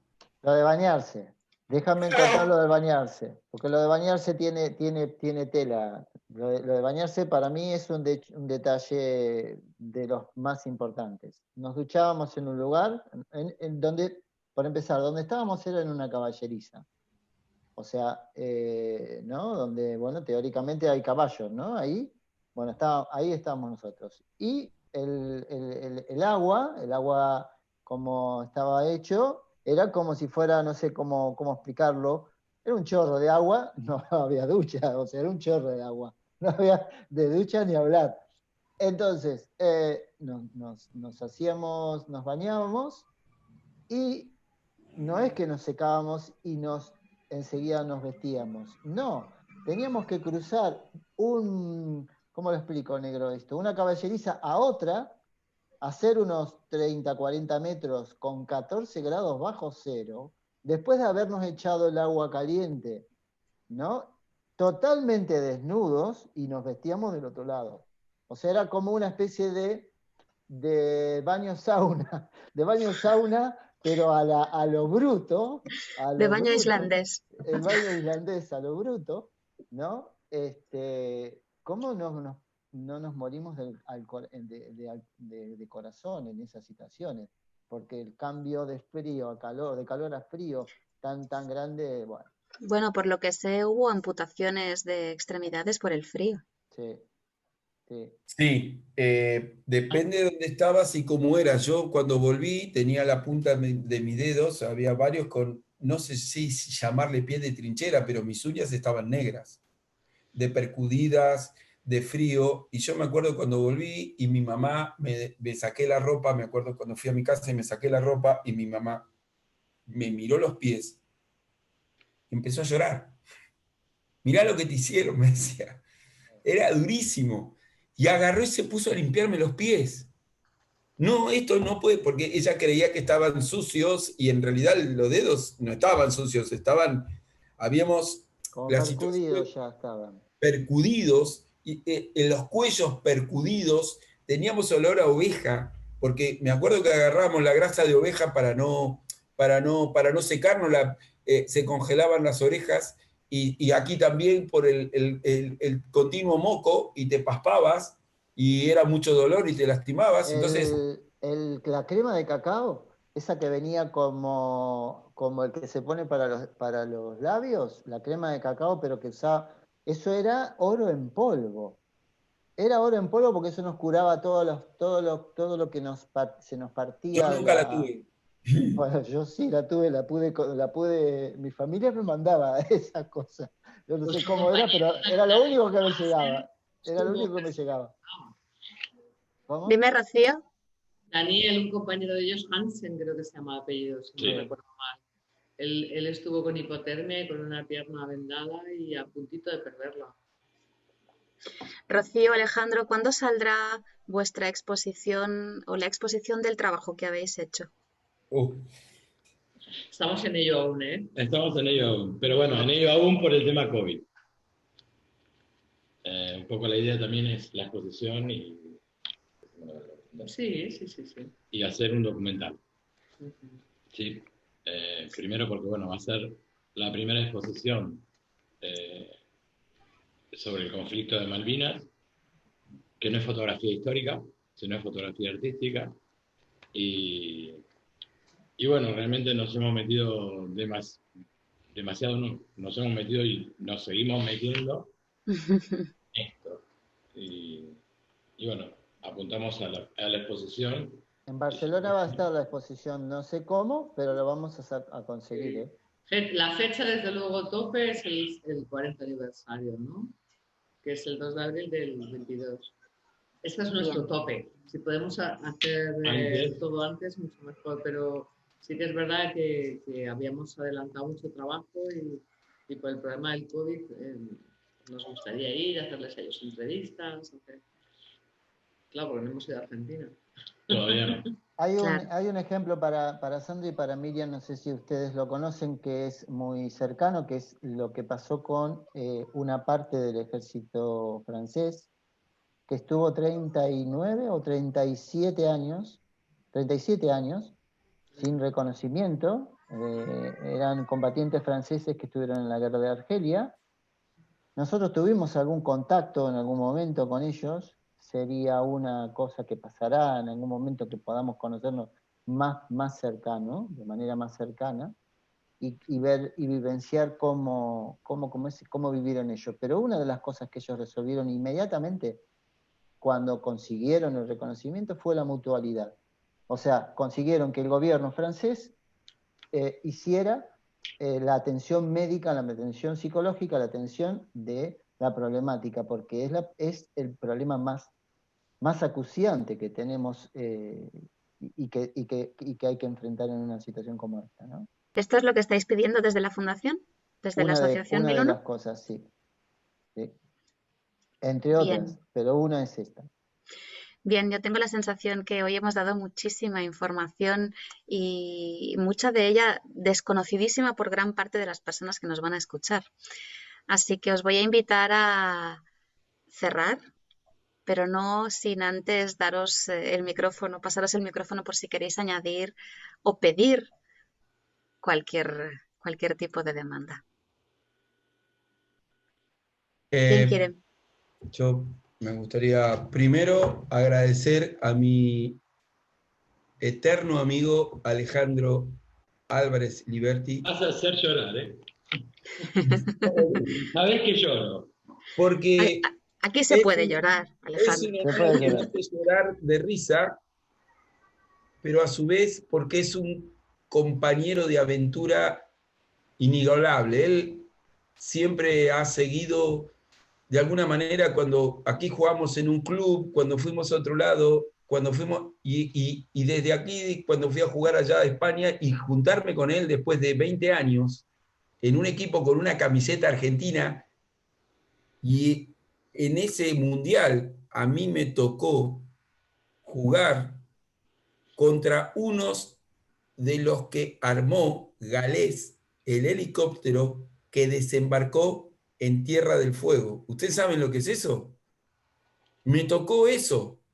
El tipo nos tocó dormir en el mismo hotel, imagínense. Entonces empecé a hablar con él en inglés y le pregunté, ¿hay algún veterano de guerra? Sí, yo. Y me quedé duro. Y empezamos a hablar y dice, yo era el que armaba en el Hermes los de ese helicóptero. Ese helicóptero que fue a Tierra del Fuego, yo lo desarmé todo por el peso y le puse los tanques de combustible. Le seguí hablando y me dijo, no te puedo hablar más. Es hasta acá. Y cuando terminó el partido, en el cual creo que Edgardo estaba presente, y que perdimos, pero ellos admiran el valor porque ellos dicen, aunque vayan perdiendo 7-0, ustedes es como que no le hicimos nunca un gol. A ese enano que ven ahí lo vi tirarse de cabeza, lo vi rodar, lo vi pegarle, putearlos, alentar. Pero con cariño, siempre. Por supuesto. Y desde el respeto. Y desde el respeto, el galés vino, se sacó su remera y me la dio y me dijo, yo quiero la tuya. Y aquí cierra nuestra historia. Ahora somos amigos. Y vamos a seguir siendo amigos. No solamente me pasó eso, sino que él le contó al inglés, que también jugamos, y cuando terminó el partido bajó con 2 latas de cerveza y hicimos como los casados que se cruzan, y me dijo, porque nunca más Malvinas, porque nunca más Falklands. Y para mí fue un viaje de cierre, de la misma manera que me tocó ir al sur de Francia, a Béziers, y encontrarme 3 veces con un inglés, cruzarme, y en un momento estábamos ahí en lo que llama cabaret, que es un pub que mi mujer creía que era un puticlub, y dice, no, aquí en Argentina cabaret es un puticlub, no, allá es cabaret, no aplaza nada, y tomarme un gin tonic, y él me dijo, ya te crucé 3 veces, en inglés, ¿de dónde eres? Argentina. Me mira, de la misma de nosotros, me dice, Falklands, Malvinas, las Malvinas son de ustedes. Y empezamos a hablar, y la historia termina a la 1:30 de la mañana, que él era un peluquero muy famoso que tiene varias sucursales en toda Europa, cortándome el pelo al lado, diciendo, quiero hacer algo por Malvinas y por vos, y yo diciéndole a mi mujer, si agarra la navaja nos vamos corriendo. Y su mujer holandesa, que exportaba de esa parte del sur de España, vinos a Holanda y sirviendo champán.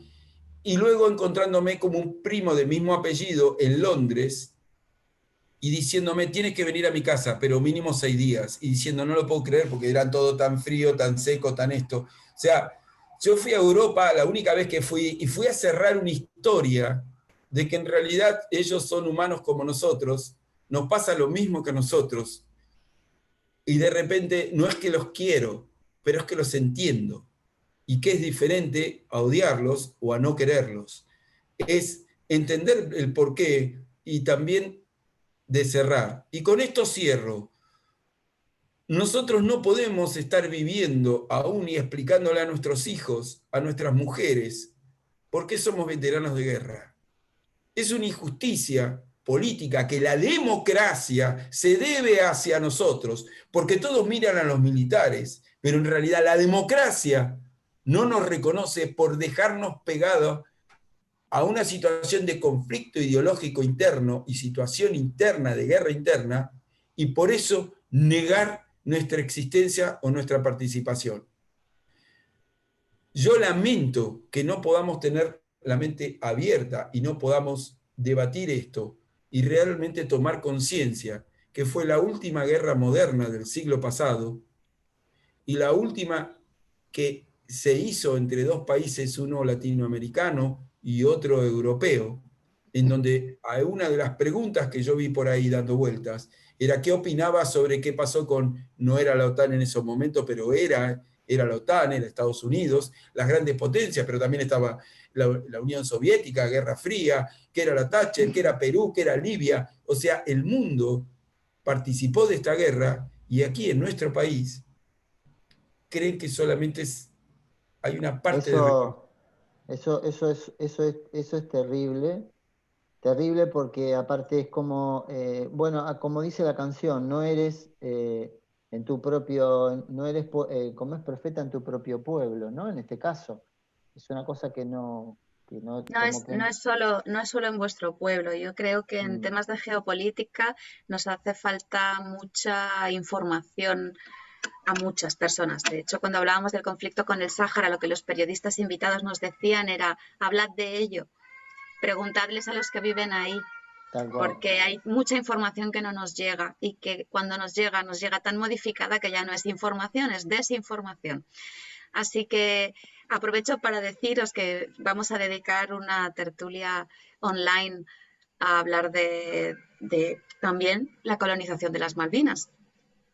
Me he propuesto hablar de aquellos reductos colonizados del mundo, porque solo se entiende con una mirada geopolítica, solo se comprende que todavía existan colonias con una mirada que va, en este caso, a la Antártida, en otros casos a otros lugares. Y de todo eso considero que debemos hablar, porque en realidad la Antártida es tierra de todos. Para mí, Malvinas también es tierra de todos, igual que Argentina, porque me siento ciudadana del mundo. Pero si vamos a hablar de geopolítica, vamos a empezar a poner las cosas en su lugar. Así que os emplazo a participar en la tertulia. Os mandaré la invitación en breve para ello. Helios, adelante, supongo que quieres despedirte también. Un pedido, Sencillamente, perdón, Elio, sí. un pedido te quiero hacer. Necesito que traccionen tanto a Alejandro y Álvarez para que esa exposición se haga en Barcelona, en Madrid, en los lugares que se pueda de España y que nos hagan visibles. Necesitamos que nos vean, que le pongan luz. Ellos han hecho un trabajo formidable, nada más. Yo me comprometo aquí en el Prat de Llobregat a que se exponga.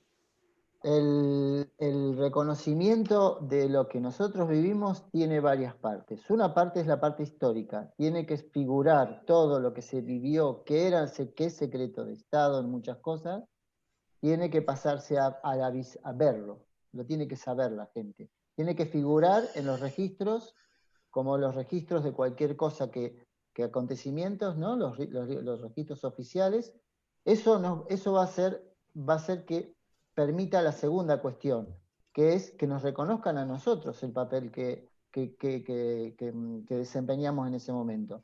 Y en tercer lugar, el tercer paso, que nos reconozcan como seres humanos, que vivimos una situación extrema desde todo punto de vista, y que entonces se ocupen de nuestra salud. Estas son los tres que desde mi punto de vista más fácilmente podemos resumir todo esto que nosotros vivimos, ¿no?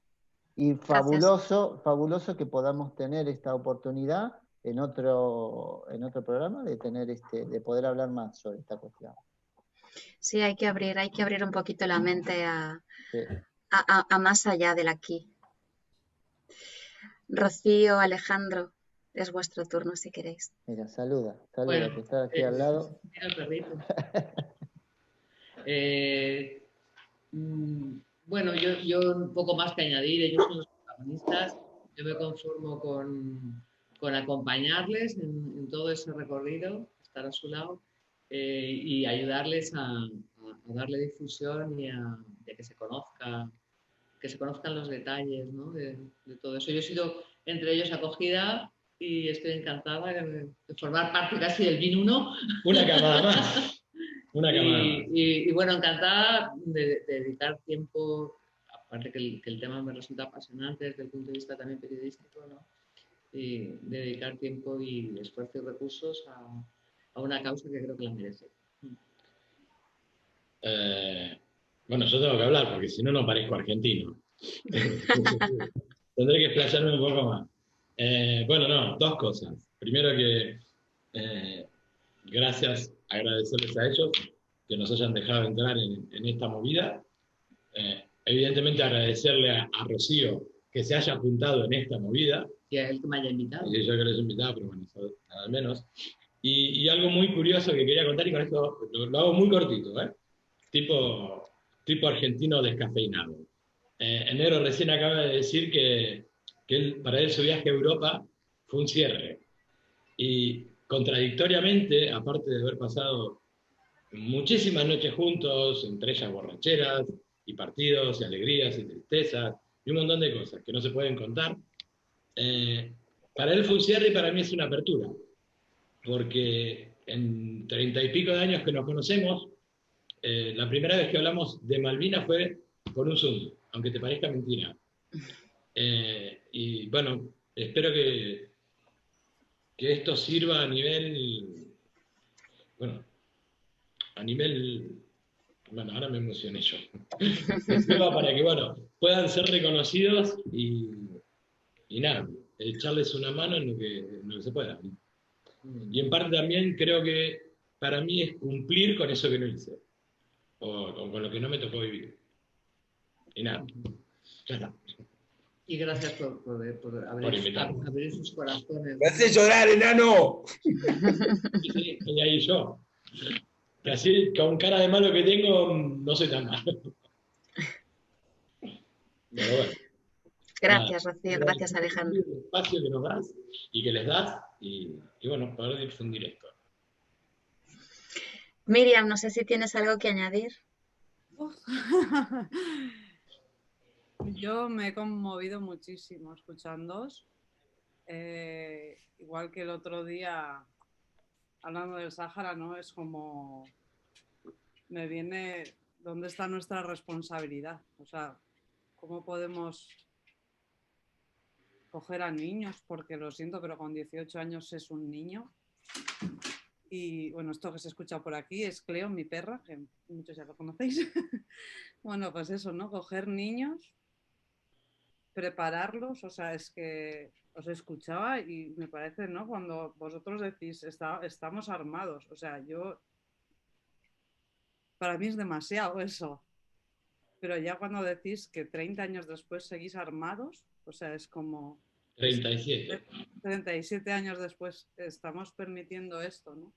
Y esas distinciones entre veteranos, que unos participan y otros no, o sea, no, es como, no me cabe en la cabeza. Ni a nosotros. De qué estamos hablando, ¿no? Y dónde está la responsabilidad de quien les arma y los dejamos ahí, ¿no? O sea, es como que yo tenía, hablo un poco desde el desconocimiento, yo tenía esta imagen del militar, que nunca he entendido muy bien el concepto militar, o sea, cuando Helios hablaba, ¿no? Del sentir esto por tu patria, yo es como Rocío, yo no lo puedo entender, pero existe, ¿no? Y está, Argentinos distintos. y está ahí, ¿no? Y hoy os he entendido un poco más, os he podido entender y os he podido ver. Yo creo que a muchas personas nos pasa que no podemos ver a los militares, porque por lo menos desde mí, a mí me cuesta veros. Estoy agradecida de que os hayáis mostrado y creo que es muy necesario que os mostréis, porque no, para mí no es admisible esto. Coger personas, usar personas, dejar personas. Y puedes ver, ¿no? Películas como el 4 de julio, yo creo que fue la primera sacudida mental en la que algunas personas hemos conocido esta situación, ¿no? Con la guerra de Vietnam, o sea, decir, ¿qué es esto? Pero es que hay muchas más y hay muchas personas afectadas. Entonces, yo estoy muy agradecida de que hayáis compartido esto con nosotras. Gracias. Sí, vivimos en un mundo donde se juega a la guerra, donde los adolescentes y los jóvenes tienen a sus compañeros jugando con ellos a lo que llaman juegos de guerra. Yo recuerdo ver esa película de pequeña, Juegos de Guerra. Pues hoy en día soy yo la que tengo que en mi casa prohibir terminantemente, no hay negociación posible, que entre o que se juegue a ningún juego que comporte ningún tipo de referencia a la guerra. Nos falta muchísima conciencia y tengo la sensación que testimonios como los vuestros nos acerca un poquito más a cada una de nosotras, a nuestra propia humanidad. Porque tengo la sensación que como humanidad hemos consentido y hemos dado cabida, como decía Miriam, a situaciones y a procesos que no nos llevan precisamente a la felicidad y que muchas veces creemos haber elegido conscientemente, además. Así que gracias por estar aquí, gracias por darnos un poquito de luz en todo este entramado en el que hay muchas mentes pensando en cómo tapar o en cómo silenciar situaciones como la que nos habéis contado. Gracias por humanizar la guerra, porque no podemos olvidar que está desempeñada por personas que tienen vidas más allá de esos días de conflicto. Espero que consigáis lo que perseguís con la Fundación, espero que consigáis ese reconocimiento y ese acompañamiento, espero que consigáis cerrar, como contaba Carlos. Olvidar no lo conseguiréis jamás, tampoco os lo deseo. Considero que el recuerdo es crecimiento y es parte de la evolución, pero sí que deje de supurar. Habrá cicatriz, pero no tiene por qué seguir habiendo conflicto. Gracias por estar aquí, Rocío, gracias Alejandro, por dedicar vuestras vidas, un trocito de ellas, a todo esto. Gracias Helios, gracias Carlos, por abriros a explicar algo tan complicado y tan a veces poco entendible, como decía Miriam.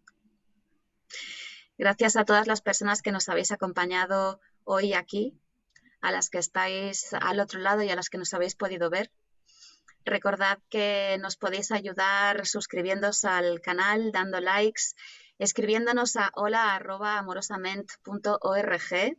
Podéis dejar cualquier mensaje a las personas que hoy han participado en el programa, se lo haremos llegar, así como todas aquellas preguntas, dudas, cuestiones que se os ocurran, porque es bueno tenerlas. Significa que hemos removido cosas. Gracias por estar ahí. Gracias. Nos vemos en la siguiente. Gracias.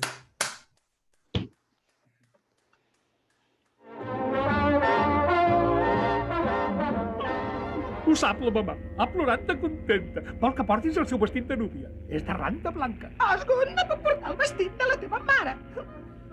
És que ella i jo no estem fetes de la mateixa manera. El farem arreglar. No, no ho facis. Osgood, t'ho diré directament, tu i jo no ens podem casar. Per què no? Doncs, en primer lloc, no sóc rossa natural. No m'importa. I fumo. No paro de fumar. És igual. Tinc un secret terrible. Els últims 3 anys he viscut amb un saxofonista. Et perdono. I saps què? Mai no podré tenir fills. N'adoptarem. Però te no vols entendre, Osgood? Sóc un home. Ningú no és perfecte.